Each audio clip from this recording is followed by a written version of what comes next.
What I like about being an artist is you work so hard on a painting.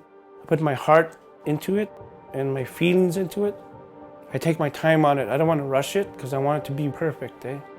So once that's done and they just didn't expect it to be that beautiful, that makes me happy that they're happy about that painting.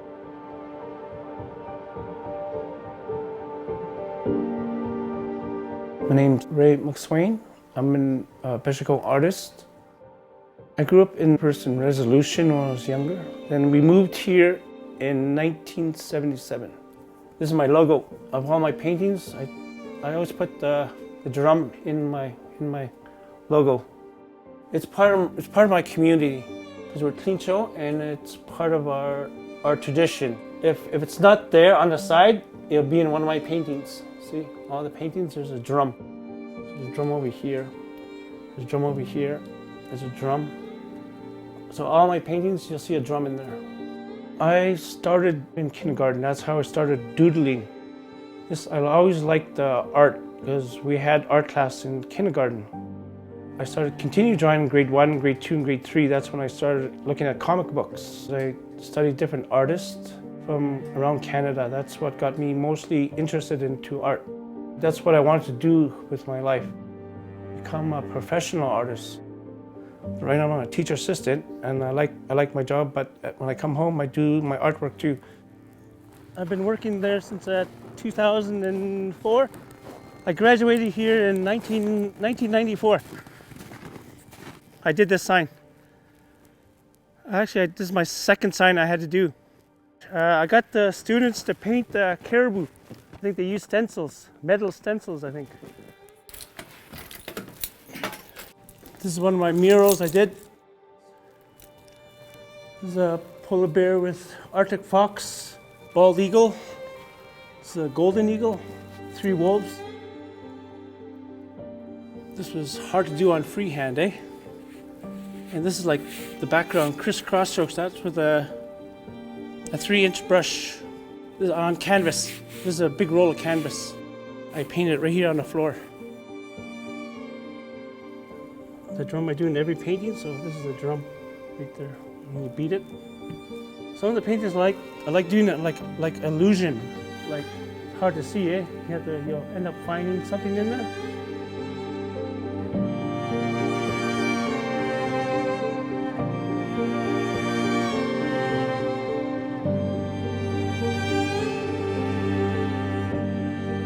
The gray falcon, Arctic fox, ptarmigan, Arctic wolf, seal, and a polar bear.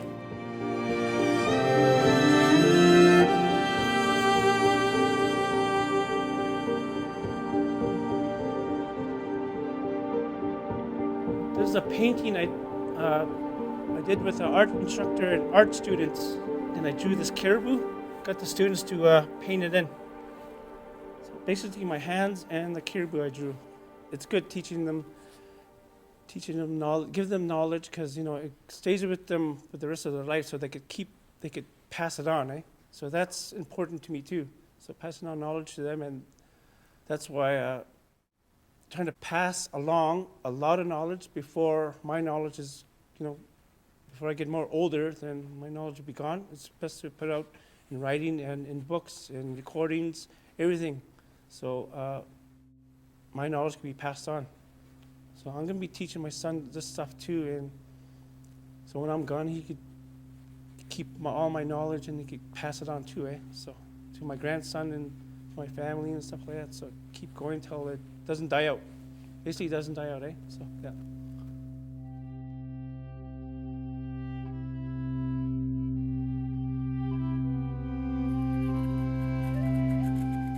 My dad was Louis Martin. He worked in soapstone carvings. He studied animals too. He did mostly carvings about the Arctic animals like polar bears, narwhals, whales, and stuff like that. So he did research, and it helps to give him more information about the animal when you're carving it. So he says when you do a painting like a wolf or a caribou, study their environment, study what they eat, and study how they walk, study how they live, how they hunt, and stuff like that. So you can put that all together in one painting, and you got all the details right there. I get all the ideas, like you brainstorm, and it comes all into one, then you just put everything right there into the painting. All the animals, they inspire me. They're beautiful and they're unique in their own way. So every animal is unique in their own way. Because I don't hunt. If I hunt, I might break my spirit of painting animals because I care about animals. So it's like I'm an animal lover. Eh? That's why I paint them.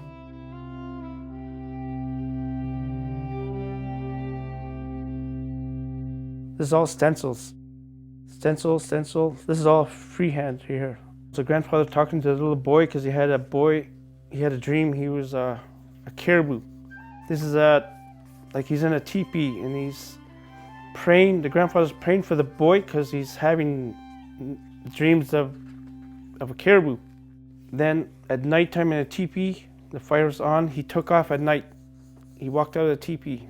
Then the next day, the parents, they're following him. They found his footprints and they saw caribou prints. So it's all going this way.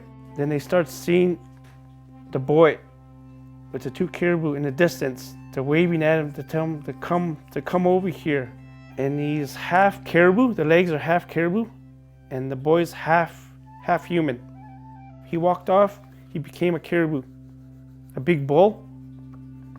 So he joined all his, this is basically before he became a human, he was a caribou. Then he became a human. So he came back to his family. He took one last look at his grandparents. Yeah, that's why I put it in the drum.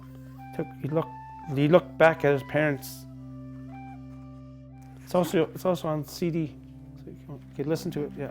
Well, I'm very excited about stuff like this. I really like doing stuff like this because I'm happy that I'm doing something for our culture, and for our heritage, and bringing out these legends. And I'm always excited to do stuff like this. I wouldn't mind doing a lot more about different legends and bringing them out, like doing my best with paintings and stuff like that to bring it out. Yes. Without these legends, we're losing part of our culture. So these legends are very important to us. So it's part of our culture, part of our legend, to give it out to the world, so the world could know about our heritage and our legends and our culture. That's really important.